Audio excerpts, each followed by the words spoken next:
We are just about out of time, but I think as we do have Alan and Stephen with us at this point, I would like to take just a couple of quick questions from the audience, as it's such a good opportunity.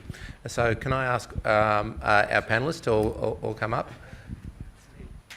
But I would encourage you to, in particular, John will be around for a day. He'll have other opportunities to ask questions of him, as Steve will be around for a few days, but I'd like to give you people that opportunity, particularly for Alan and for Stephen. So any burning questions? I'll only take 2 or 3 questions, but I'll start here. Yeah. Hang on, just if you wait for the microphone, it helps with the recording. Welcome, Philip. Thanks, Please. Chris. Yeah. Philip Seld from the UK. I was dying to ask the Minister, before he slipped away, a question about multiple policies. He mentioned the IEA report about the multiple benefits of energy efficiency, which is a fantastic report if anybody hasn't read it. My frustration, I was going to ask Stephen if he'd respond, is that all of the ministers in my country and policy officials absolutely reflect on the multiple benefits: health outcomes, social cohesion, air quality. But when you go to the departments that aren't directly responsible for energy or emissions, there are very, very little policy levers being put in place across government to ensure those multiple benefits are realised. And I was just interested in Stephen's experience here in Australia, as whether he's having better outcomes than we are in the UK. Thanks, Philip. And for those who don't know, that's Philip Selwood, Chief Executive of the UK Energy Savings Trust, who we'll be hearing from in the plenary tomorrow. Stephen, over to you. Well, so one of the reasons I ran through those sort of rationale is because they were more well-known energy efficiency rationale, is that the economic decision-making toolkit is still a predominant toolkit around which, and that's why I mentioned those regulatory impact statements. Now, for example, within regulatory impact statements, you can identify multiple benefits, but you have, frankly, you have to work hard to provide the evidence, and it's often available, but bring that story together. So, I suppose, look,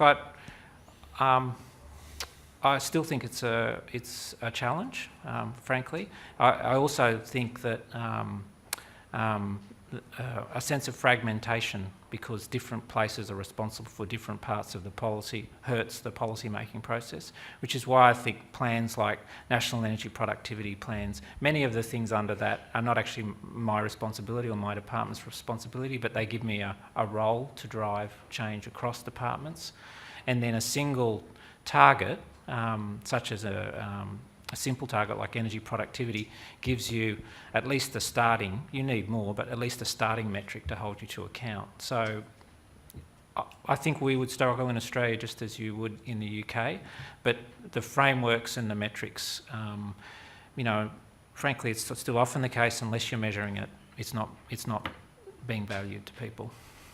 Thanks, Stephen. Alan, you want to? So I'm relatively new, so I can't comment on how things have been happening, but the federal government at the moment is very committed to innovation policy, and some of the solutions will come out of innovation and science and research. And we're forming a new body called Innovation and Science Australia with a board, and it's effectively a statutory authority. And it is being given a whole of government brief. And it will be auditing all of the programs in innovation that are delivered by the federal government, and having an oversight responsibility to report back to the government about how well they're being done, and incorporate as relevant that a new initiative into a recommended, it can't legislate policy, but a recommended series of policies and approaches that will be included in a national strategic plan for science, research and innovation. So I can't comment on what the current state is, but there is a genuine interest to elevating the whole of government view on innovation, science and research. And that also applies to the priorities that were adopted last year. They were adopted, it took a while, and now one of our ambitions is to make sure that all departments see part of their responsibility to align, not all, but a significant portion of their activities to those agreed national priorities. Actually, if I Thanks, could make Alan. one comment to it. You know, one of the biggest challenges that we've had getting a national agenda going on energy productivity is the fragmentation of ownership of energy. I mean, it typically sits in energy departments or environment departments, and the implementation of this is actually a cross economy issue, and it is very challenging. I mean, I'll give you an example with freight transport. Very hard to find someone that owns energy efficiency in freight transport in Australia. Well, you know, like it's not the energy departments, it's not the environment departments, it's not the transport departments. They own parts of the agenda, but it's very difficult to have that conversation across government, either state or Commonwealth level, and it's a big challenge. Thanks, John. Kateri, you wanted to ask a question? I do. Kateri Callahan. If we just helps with the recording. Hi, Kateri Callahan with the Alliance to Save Energy in Washington, D.C., and I have a question for Alan. You mentioned innovation and your focus on that. There was an agreement in Paris and a launch of an initiative, the Mission Innovation Initiative. There were 20 countries. I'm sorry, I don't know whether Australia was one of them. But the commitment was to double research and development investment by the countries in clean energy technologies and breakthrough technologies. And I'm wondering if you are participating in that, is that helping to drive the agenda, and are countries learning one from another how to go across? Because I know in the US, most of that responsibility lies with our Department of Energy, but not all. And so they're having to coordinate internally to figure out how they're going to live up to the commitment that they made to the international community. So the answer is that Australia is one of the 20 countries that are in that innovation agenda. I can't remember the exact name. Mission Innovation. And because we've signed up to that, we're committed to double our whole of government investment into innovative technologies for improving emissions. But it was only the end of last year, and nothing's been worked out. But there's awareness of it. Stephen, you might know what the next step is. It's in Australia. It's shared between the Environment Department and the Industry Department, which has energy inside it. But the Environment Department has responsible for renewable energy here, if you like, in Australia. So we work very closely. They're responsible, for example, for the renewable energy target, and they stand separate from my department. But as Alan said, yes, Australia signed up, and we've had frankly, in preparing advice for signing up, we'd already begun to think about how Australia would respond to that challenge. Thanks, Stephen. I'm told that we have time for one, possibly two, if they're quick questions. Robert? Thank you. Another one for Stephen Kennedy. As If you introduce yourself first, please. Oh, Robert Smith, and I am a fellow traveller. I'm an economist as well. Stephen talked about price for energy from a network side of things. If we could talk about an elephant in the room, it surprised me as an economist that in a meeting like this, everyone seems to agree that a price on carbon is a good thing, whether they're engineers or environmentalists. Is that a path that we can get back to from where we are? Is that something we could maybe rebrand and resell? Will we have the opportunity to see a price of carbon, given that you'd agree that that's good economic policy? And you're directing that to? To Stephen. Look, as you know, there are many ways to price emissions, but fundamentally one has to agree whichever form you're going to use, whichever form of a market design, the costs of emissions has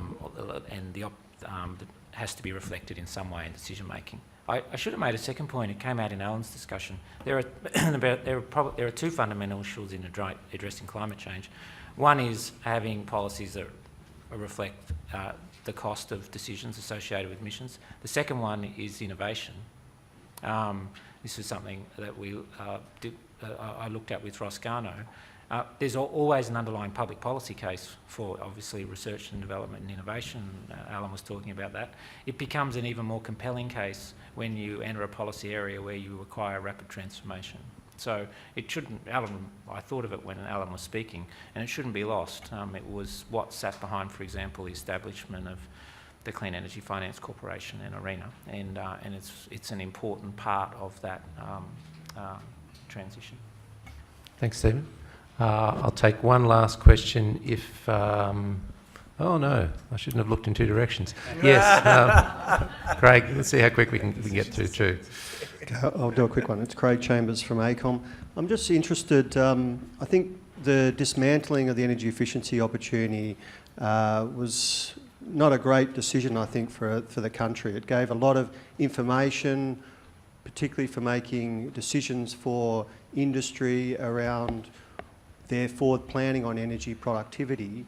I'm just interested how we're going to get from the plan that came out at the end of the year, last year, towards some teeth in policy to actually drive industry to focus again at energy productivity. I think that's you, Stephen. Yeah, I'm going to obviously skirt around making a policy comment on the government's decision on energy efficiency opportunities. I'll make a general point though. This is something Jonathan has spoken to me about a couple of times. Even where you are introducing regulation,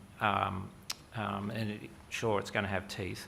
If you've frankly got the people you're regulating pretty annoyed with the nature of that regulation, and there were in that case, I'm being very frank with you, then it's very hard to make it a sustainable part of your system.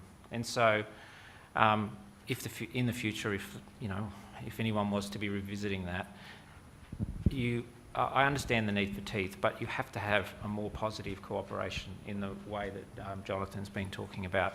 Otherwise, frankly, ministers, policy officials will be inundated on an ongoing basis about the costs of a regulation that business does not understand the value of. And that wasn't the full experience, but that was part of the experience of that program. So as you all kind of might advocate for what you thought were, really high quality programs, you kind of have to think about, well, how sustainable will they be, and how will the stakeholders respond? And frankly, my view is you have to find, you might not get consensus, but you have to find more stable acceptance. Thanks, Stephen. And our final question is over here. No, I'm being wound up. I'm sorry. Can I just suggest that our last speaker, if you catch the person you want to speak to directly. Okay. And on that, I will wind